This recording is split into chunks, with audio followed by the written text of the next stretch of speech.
योभन्दा ठुलो युवाको भिड दैनिक आज विदेश गइरहेको छ। विदेशमा हामी मरिरहेका छौँ, स्वदेशमा मरिरहेका छौँ।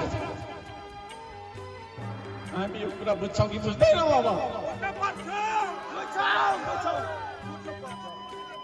अब यो देशमा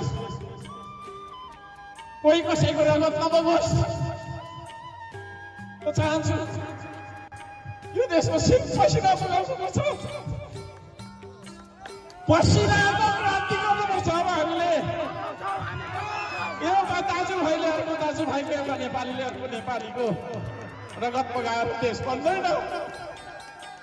म सबैलाई अनुरोध गर्न चाहन्छु, झगडा गर्नु रोक्नुहोस्। अब झगडा गर्नु रोक्नुहोस्, काटमार गर्नु रोक्नुहोस्, श्रमदानमा कोही नआउनुहोस्।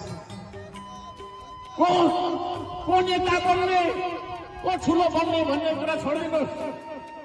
हर्क साम्राट नेता बन्न खोज्यो भन्नु होला, होइन म नेता सेता। तपाईँभन्दा भाटेको लुगा लगाएर आएको म, तपाईँभन्दा 10 कुरा धेरै काम गरिरहेको छु। म कोही कसैको नेता बन्न चाहन्छ, तर यो देशमा शान्ति हो, यो देशमा रगत नबगोस् भन्ने मेरो कामना हो। तपाईँहरूले साथ दिनुहुन्छ?